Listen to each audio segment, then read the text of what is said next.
មីនីសូតាបានជួបបបផាពេលចូលឆ្នាំថ្មីរូបបងនៅមីនីសូតាបានជួបបបផាពេលចូលឆ្នាំថ្មីសែនត្រេកអរណាស់ព្រោះជួបចរណៃនៅលើទឹកដីដ៏សែនស្រស់ថ្លា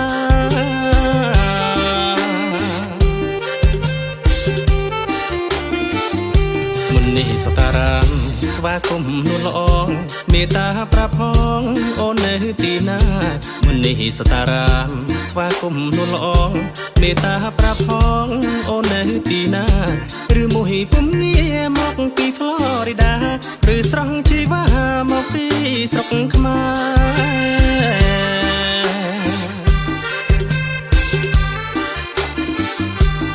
រីករាយណាស់បានជួបស្នេហ៍ស្នងឆ្នាំថ្មីនេះម្ដងសុំរំនឹងមាសមេរីករាយណាស់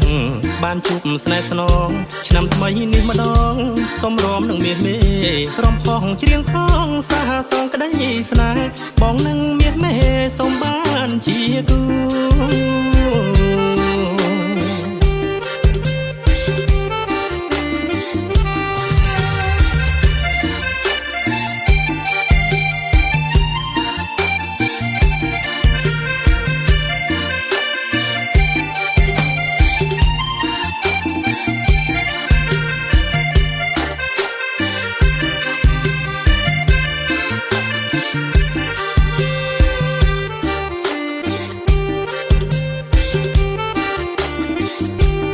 រូបបងនៅ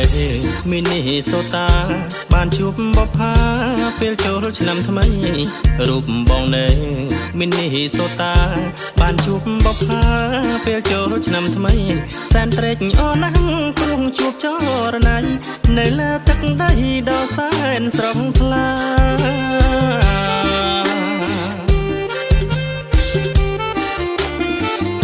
មុននេះសតារាមស្វាគមន៍នួនល្អ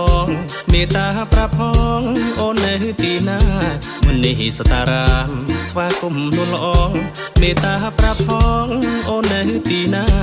ឬមួយពុំងារមកពីហ្វ្លូរីដាឬស្រស់ជីវ៉ាមកពីស្រុកខ្មែរ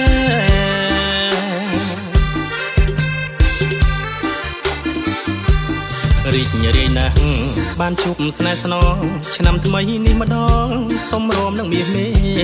រីករាយណាស់បានជួបស្នេហ៍ស្នងឆ្នាំថ្មីនេះម្ដងសុំរំនឹងមាសមេរំផងច្រៀងផងសាហាសងក្តីស្នេហ៍បងនឹងមាសមេសុំបានជាគូ